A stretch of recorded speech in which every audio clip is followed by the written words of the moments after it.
and welcome to the Tavern Chat podcast. I am your host, Eric Tenkar, your bartender in the OSR, your main proprietor at the Tenkar's Tavern blog. So, remember a little release, Zak Has Nothing to Do with This book from James Raggi's Lamentation of the Flame Princess? Well, I happen to remember it. I actually spent $20 plus shipping to get my copy of the release at Gen Con, the printed release. Because what happened is Zak put this up in PDF like last week. And I guess because of the backlash, because of the a word from the publisher in the back of it, he changed not just the title of the release of the PDF, but removed the word from the publisher. So I'm going to do a live read of James's A Word from the Publisher from Zak Did Not Write This Shit, or whatever he calls it. I have not read this yet. It's 3.5 small print pages, double column. This might wind up being 2 episodes. I don't know. Okay. Now, I am going to be quoting James's work in his A Word from the Publisher. I am going to most likely give live commentary. Commentary is my opinion alone. It is not fact unless I state it is a fact. So take that for what you will. Now, we'll dive into this. Oh, I might have to take a break because my voice might break on this long journey we're going to be on. All right. A word from the publisher. On February 11th, 2019, allegations were made against one Zak Smith, an author and artist who had published 3 books through Lamentations of the Flame Princess. My feeling was that was none of my business. Even if every single allegation was 100% true, it was either a personal matter that had no business even being in the greater public sphere, or it was a criminal matter, which means that I shouldn't ever have to deal with it all, ever, because there are entire institutions dedicated to that sort of thing without my opinion ever becoming the least bit necessary to express. And that's fine. Who said you need to express your opinion on it? As to what I knew, the accuser and the accused's relationship had ended almost 2 years before I found out they weren't together anymore. That's interesting. So they were broken up for 2 years. This is your, Zak, your partner in crime. You didn't even know they broke up. I'd been around Zak in person for great lengths of time over 2 Gen Cons without knowing he wasn't with Mandy anymore, because I don't ask people about their private lives and their relationships.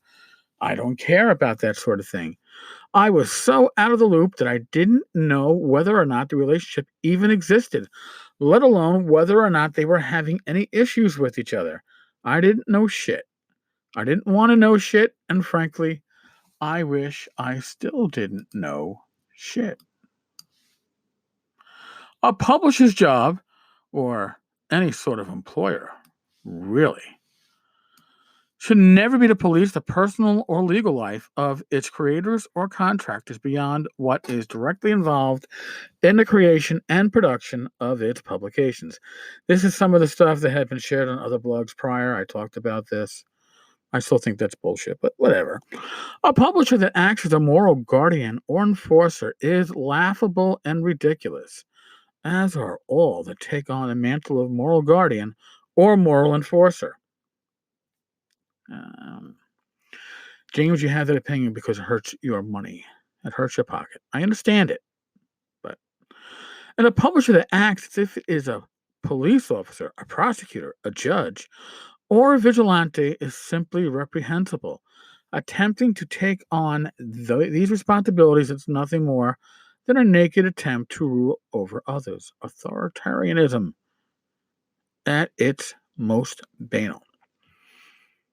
Yeah, I'm not one that wanted Zak blacklisted. However, I do feel that publishers need to make their own choice about publishing work from people who have certain reputations, because their reputations will carry on to the publisher, and publishers have to take that into account. If you personally don't give a shit about your reputation being impacted by the work of those that you might publish, then that's Fine, that's yours. That's great. But you are making a decision. You are making a decision as a police officer or a judge or however you want to call it, that you're not going to take action based upon whatever. It happens. You're allowed to do so. But the world being what it is, people can't help but be disgusting and answer crimes, real or merely perceived, with instant judgment and demand for action. And I will agree on this point to some extent. Nothing's been proven. Nothing will ever be proven. This is never going to go to a criminal court, and civil court is just a preponderance of the evidence. It doesn't prove guilt or innocence. The industry quickly closed ranks to expel Zak, including Wizards of the Coast's incredibly cowardly statement that they would remove his name from the credits of the books it appears in, without pledging to actually remove whatever contributions he had made to those books. They removed everybody's names, apparently, that were these, I don't know, contributors of thought. So he's not the only one. I believe the pundit was also removed. So, dude, shit happens. Okay. And the demands to get in line right the hell now, or else we're there. I had just a few months before taken on my first actual employees, one full time, and the same week the allegations went public. I've been approved for the last of a series of large loans intended to be used to expand the company. I was responsible for other people's lives, and I was leveraged to hell and back. I was in no position to make my own decisions, let alone put up any sort of a fight over it, so I had to announce that I would no longer work with Zak. You just said that Zak, at the beginning of this, you say Zak worked on 3 titles for you. If Zak is make or break your company, then those 3 titles must be really huge sellers, because you have a lot of titles out there. Back to James. Never mind that it is a publisher's job, one of their most important duties, to protect their talent and their work from attack, even if it is offensive to their personal sensibilities. That is, please, somebody, find me where a listing of a publisher's responsibilities and jobs protecting their talent, if they are offensive, is part of a publisher's responsibility. Publisher's responsibility is to protect the bottom line, right? Make a profit. Back to James. I completely abandoned my most important responsibility out of self-preservation.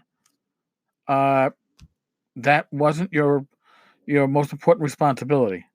Your most important responsibility was to keep Lamentations publishing. You made a decision that you thought was the best for Lamentations of the Flame Princess as a company. Back to James. It was cowardice of the worst and most unforgivable kind. I was feeling massive guilt.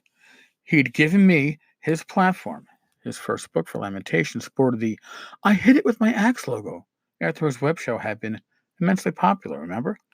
He'd created outstanding books for me to publish that you all lavished with numerous fan-voted awards and transformed Lamentations of the Flame Princess from an overachieving amateur effort into a genuine company and industry force.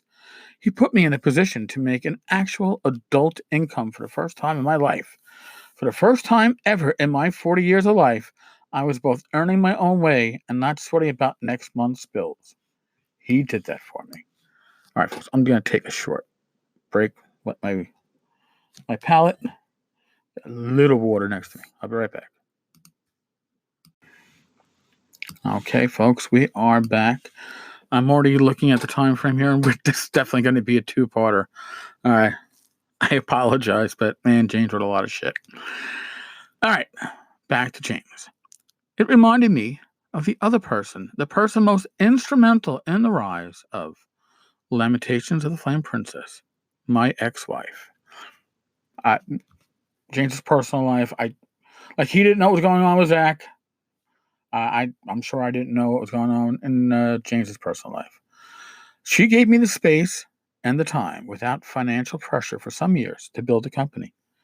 She gave me the opportunity that Zak allowed me to capitalize on. When the relationship went bad, I stayed for years longer than maybe I would have been wise because I wanted to fix it and make it work. I owed so much to her. I felt I couldn't just leave. But in the end, I did. And now I was leaving Zach too. Well, there's a. I can understand the mixed feelings that James has. So, all right, back to James. I leave everyone who gives me everything if a little pressure is applied. That apparently is the kind of person I am. I hate it. I haven't been able to sleep properly since I caved to the crowd, and both my physical and mental health has deteriorated because of it. So, at the very least, the one thing I would not do is personally disparage Zach, as I was professionally distancing myself from him. Surely, if the whole world is wanting to lynch somebody, you can all get it done, even if one person decides to stay home. In my statement announcing I would no longer be working with him, I thanked him for the work we had done together and expressed my sorrow that we couldn't continue to do more. But I also took a shot at some special examples of human scum. The people that had hated Mandy and had always given her such a hard time when she was with Zach. But now that she was against Zach, they were supporting her so much. James is spot on this part. In any case, these people see Mandy less as a human being and more as a tool to use in their own vendetta against Zach.